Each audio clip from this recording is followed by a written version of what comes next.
and welcome to STEMsational Women. I'm your host, Sage Amel, and today I will be sharing with you all a very special guest to kick off this exciting new series. Torey Brooks is a structural engineer at an architecture and engineering firm in Portsmouth, New Hampshire. She has an undergraduate degree in civil engineering and a master's degree in structural engineering. She has an interest and focus in green building design, mass timber structures, and increased collaboration between different design driplines. In her free time, she spends her time outdoor skiing, rock climbing, running, and surfing. Without further ado, let's welcome Torey.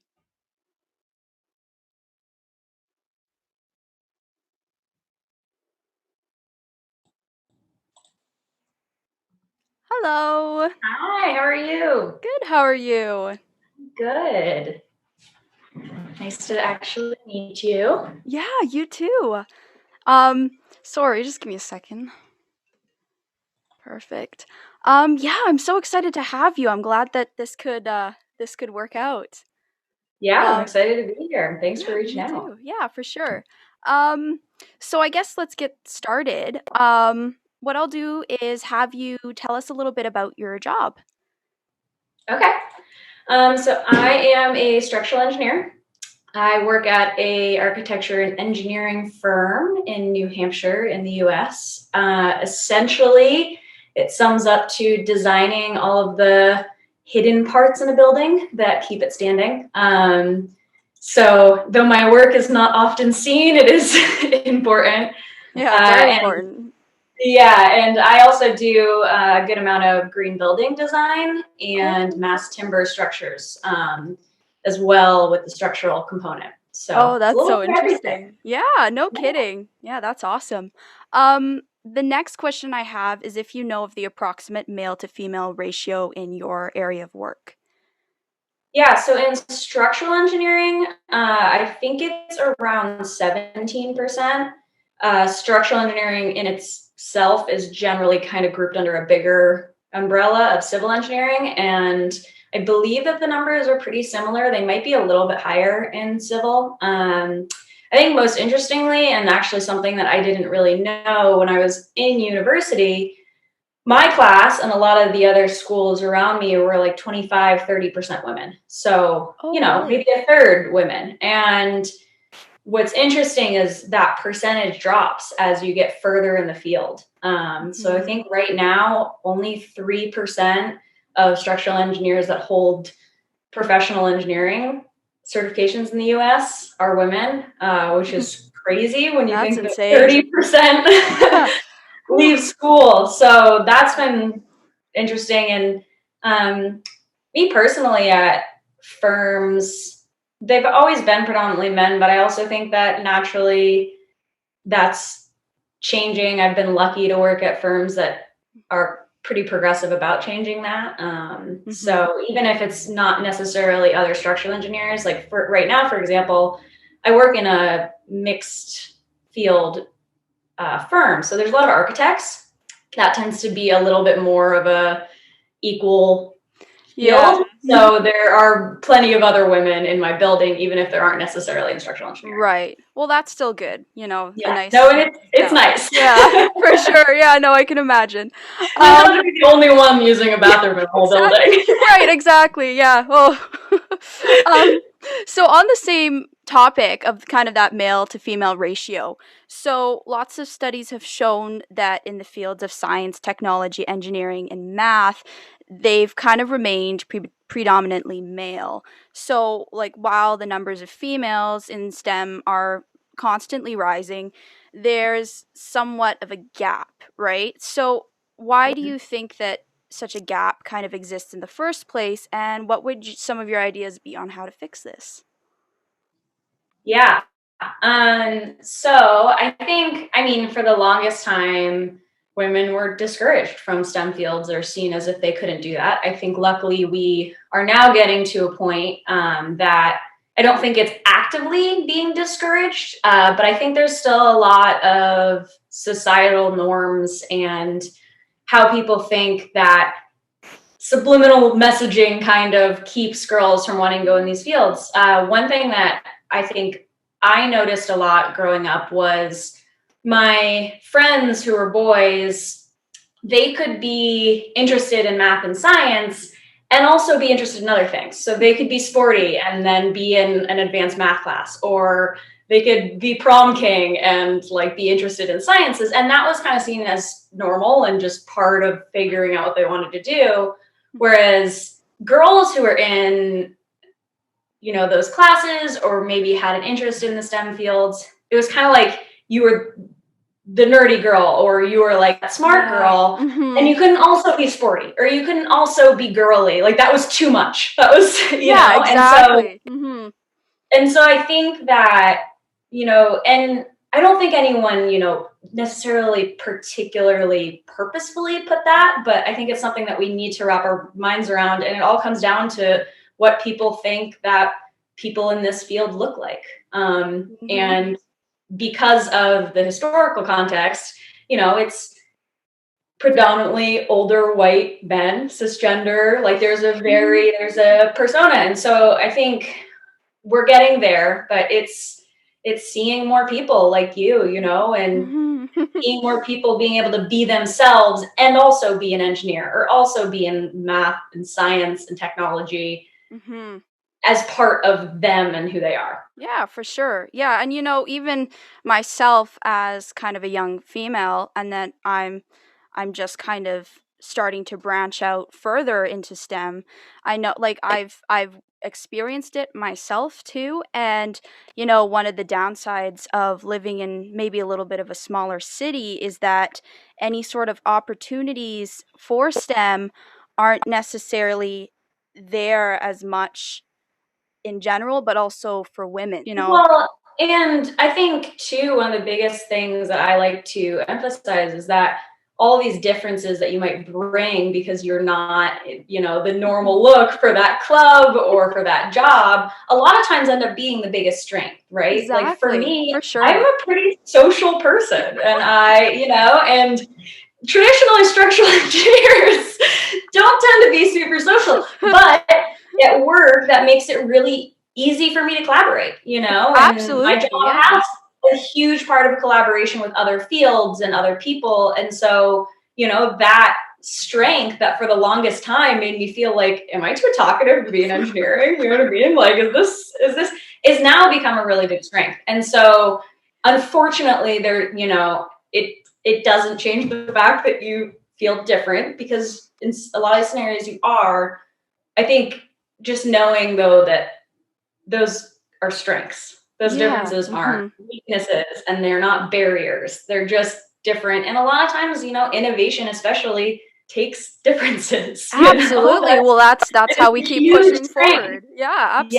Yeah, exactly. And, it's nothing, it's like there's no kind of boundaries as to who can contribute to. And I think that's why, everyone, especially women too, coming from all different backgrounds is so important, right? It's that collaborative aspect of it that allows us to kind of drive forward as a community of, scientists, engineers, mathematicians, all of that. So that's super important. Yeah. So kind of, again, a little bit on that topic. So you kind of touched a little bit on your experience in university, but what has it kind of been overall at school? So even thinking back to elementary school, high school, and then most, recently like university. So how has that kind of been regarding your passion for STEM? Yeah, so I definitely will say I was pretty lucky in elementary and lower grade school, because of just the people I had around me and in my family. I come from a family of pretty well-educated women, pretty strong women. My grandmother was one of the first women to sit for the bar exam in the US. That's and my mom has a graduate degree. So I think in some ways that was the norm in my family. That's lucky. Yeah, which I feel very fortunate for. And so even I'm sure there probably were some of that. I probably did face a lot of that subliminal messages, but it was drowned out by like what I was getting at home, which I feel so fortunate for. Well, that's what we hope for too, Yeah. Yeah. And I think that carried through a lot of my childhood. And I also, even though I was getting that support at home, I was also aware of the struggles that my grandmother and my mom would have to go through, for their professions. So though I was being supported, I was also like kind of set up for the expectation that like it's not always going to be easy. Sometimes you are going to be doubted, and that's the unfortunate truth. And I think in high school, I always really liked school as a kid, and so I definitely started moving towards the sciences. Was in a lot of like the advanced mathematics classes and kind of all of those. And there would be a couple girls in the class, and it's mostly boys, but it was just I was kind of used to it. And then the only time I can ever really feel like my gender made a difference in school was when I was in high school. I was taking, I think it was like AP Calc or something. So a high level math course. And, to get there, you have to have worked your way up. But I was struggling in the class. I think I had like a B or B minus. I was not like but I was, working for that B minus. Exactly, right. And I think it was probably my junior year. So you're starting to look towards colleges, and I was starting to try to figure out, was it the sciences I wanted to go into? Was it engineering? Or was it a combination of both? I didn't quite know. I knew STEM was the path. I just didn't know where in it. Right. And I remember looking at my AP Calc teacher at one point and saying, I think I want to go into engineering. I think I want to go into environmental engineering or, structural. I don't really know, but I think I want to go in that direction. And I just remember him looking at me and going, well, that's a lot of math. And I was just like, excuse my language, but like, no. Yeah, exactly. Yeah, and I'll do that math. It was like one of those moments where I was just like, I don't know if this would have been said to me, Yeah, exactly. And maybe it would have. You don't know in a lot of situations. And you want to insert good intent. And I think luckily I personality-wise, kind of came and was like oh yeah, watch this. Yeah, for sure. Oh, I totally get that. Yeah, I was like, oh, you don't think I can do it? Okay. And that made me want to do it 10 times Let more. me take all the math. Yeah. In that case, let me go get a master's degree in engineering. Oh yeah. That's so yeah. And then, and I will say, in school, in university, like later on when I was getting my undergraduate and my master's degree, the super theoretical mathematics part wasn't actually a huge strength of mine. It was kind of getting through that part, but the creative side of engineering, the actual engineering classes that I was taking that were in my field were very interesting to me. And I remember having moments of being like, am I not like mathy enough for this? And the reality is, in my job, you learn such high level, and then in your job, there's so many other soft skills and other things that are like so much more important. Yeah, for sure. Yeah, absolutely. You can always open up your math textbook and like French integral if you really have to. There you go. Yeah. You can't fake being able to have a conversation with somebody or problem solve or be proactive. So I wish I could go back sometimes and like tell my university self, like, no, it's gonna like just get through it. And a lot of times too, I think I had amazing professors in school, both male and female professors, and I was very lucky for that. And I remember one of my professors, who's also my advisor, he loved to comment on the GPA difference between the men and women in our degree. And so he would always say he had the point rule, which was the women in my field tend to have a point higher in average GPA than the men almost every year. And I think that goes to say, because like we were used to this struggle, we work a lot harder kind of to put yourself. We were used to proving ourselves. Yeah, exactly. Yeah. And a lot of us had the like, oh yeah, watch this mentality. Yeah, sure. I wish that wasn't the case, but there's strength to come from it too. For sure. As we get there, as we get a little further, that becomes less and less part of the reality. Yeah, for sure. I guess a personal question for me.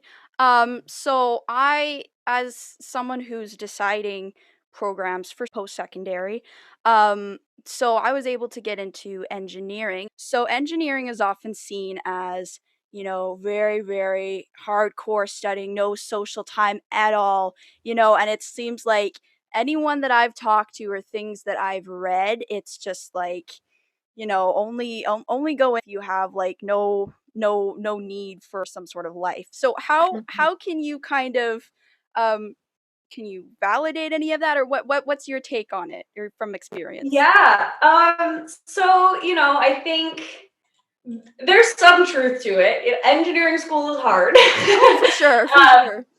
but so is medical school, and Mhm. so is nursing school, and so are a lot of other fields that Mhm. are, predominantly female. It's Yeah. not the gender persona that I think it has that makes it difficult. Yeah. And in my experience, I have always loved, I'm a huge outdoors woman. I love being outdoors. I love skiing and rock climbing and running, and all of these things are Yeah. really important to me. And through school, I continued doing those things, and they were still important to me. I worked jobs while I was an engineer. And I'm not going to say it was always easy, and For there sure. is a lot of studying. Mhm. But I think at the end of the day, you make the time for what you think is important. Right. And there's also, I think, a hidden pride in engineers about bragging about how hard it is.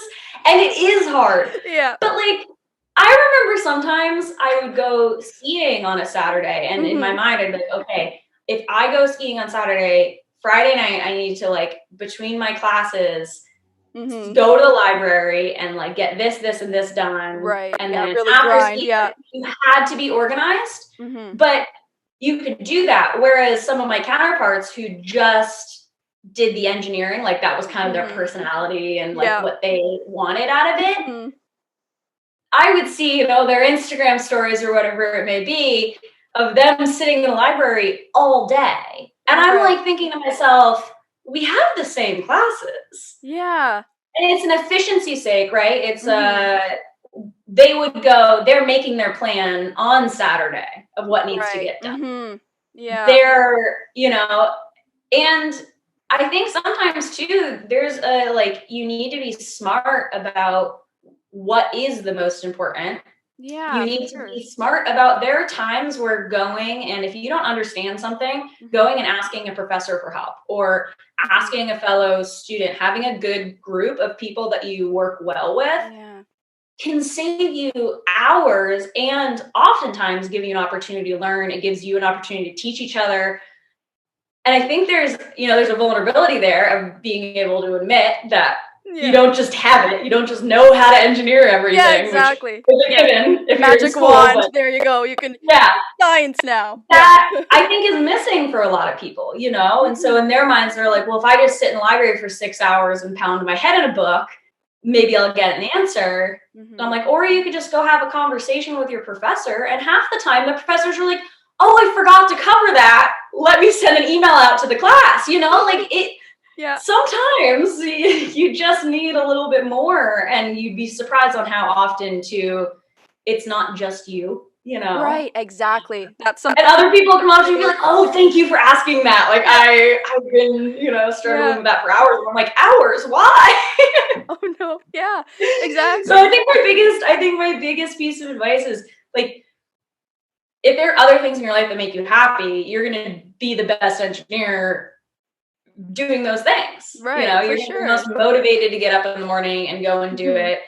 It's your reward for the hard work that you're doing. And don't be afraid to like ask for help. Don't be afraid to work with peers. I was really lucky, and I found a couple of people in my class that through my undergrad and through my graduate school, like we got each other through engineering school, and it makes it so worth it. And so finding other people who also maybe have other hobbies that aren't even necessarily yours, but just they also have Yeah, other things for sure. is, I think, really important. Yeah. I Mhm. think that's the part that people don't explain enough about engineering. It's Mhm. this Yeah. picture of a single person in the library For hours. never Yeah, moving. exactly. Yeah, almost And you're passive. like, Yeah. that's not how it has to be. No, It's yeah, for sure. And it's honestly, I guess it goes back to like every experience, or like, it's how you make it, right? It's how you decide to spend your time. Again, like you said, organizing too is super important too,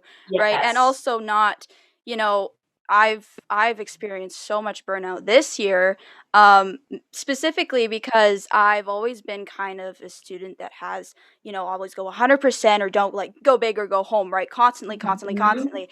And now kind of getting into some of these more difficult classes, we're talking calculus and stuff, or physics, like, right? So as you're kind of climbing up there, having that kind of same mindset has really been a little not useful for me, right? So Yeah. now I'm It's now I'm hard. getting that. Exactly. So it's really that balance. I find when I take maybe an hour or two, and I really plan it out, and I take an hour or two, maybe spend some time with my friends, go out and eat, I come back a lot more refreshed. And I'm sure that applies, and it's super important for all those, like, all those engineering and, Incredibly, math. Yeah, incredibly. for And, sure. the perspective is important. And you can't do good work if you're not taking care of yourself first, and you just need to find what works for you. I'm the same way. Like, I think one of the hardest things for me is, this perfectionism tendency of like, Yeah. well, if I'm gonna do this, I want to like get the A. And, you sometimes you just have to accept that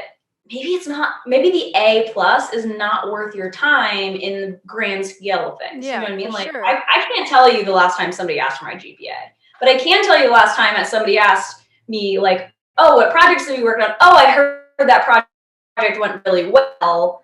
So Yeah. it's more important to build yourself as a person.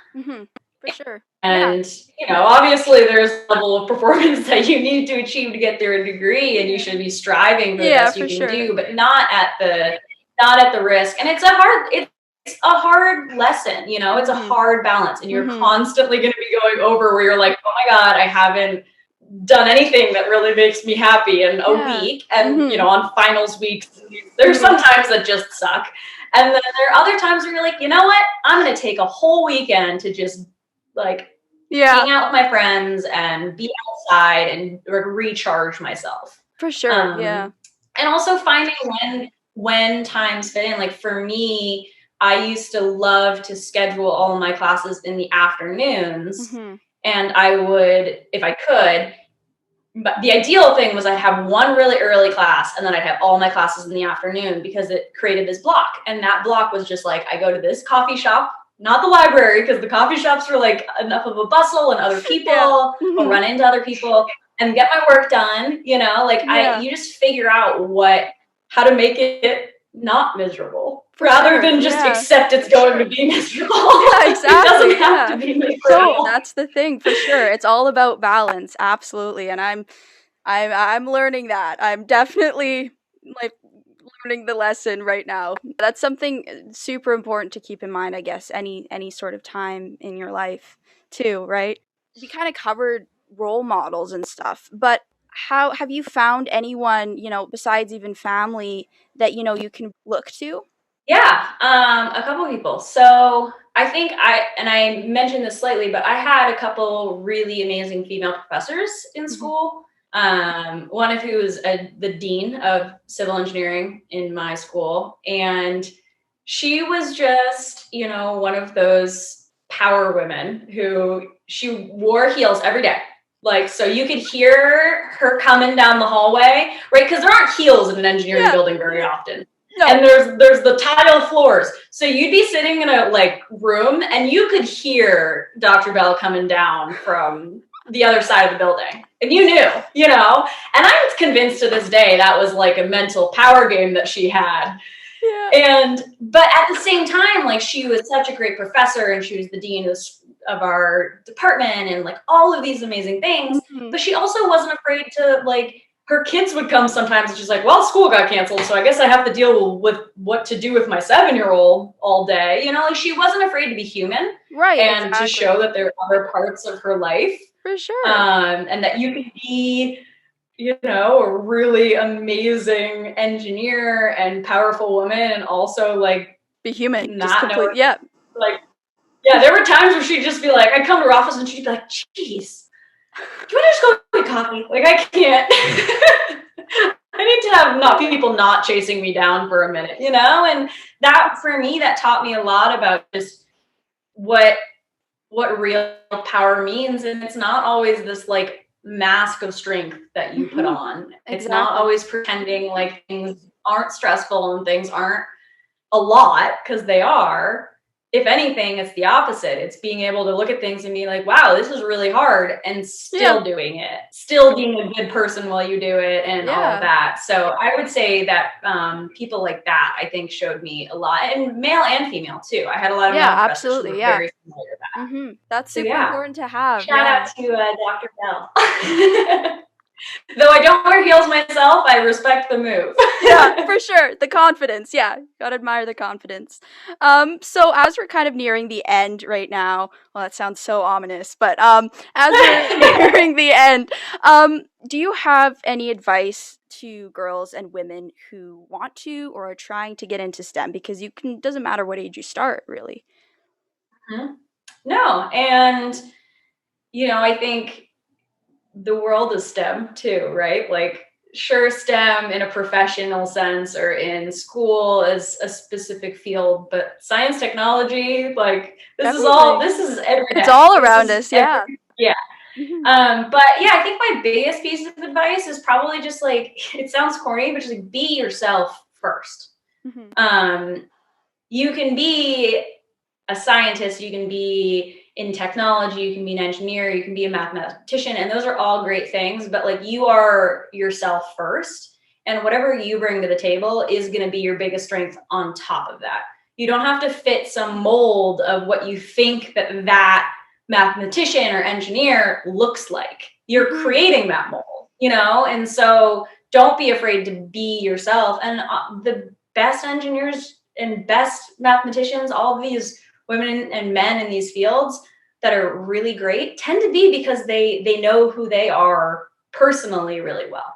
Exactly. And so I think unfortunately there's this tendency to kind of like lose yourself in the field, and it doesn't do the field justice, and it doesn't do you justice. And I think what I was going back to with that percentage of why does that percentage drop from 30% to 7% of women in this field? I think a lot of it is like, at some point, if you aren't happy with yourself and you're just fitting yourself into a mold, at some point you're just gonna be like, I don't want to do it anymore. Like, I don't want to be something I'm not. Yeah, true. So if you can do the work of like figuring out what makes you happy and what's important to you, and STEM fields fit into that, that's going to be that's going to be your whole life, and that's going to be amazing. Yeah. And that's what our field needs more of. We need more different people and views and backgrounds and interests. And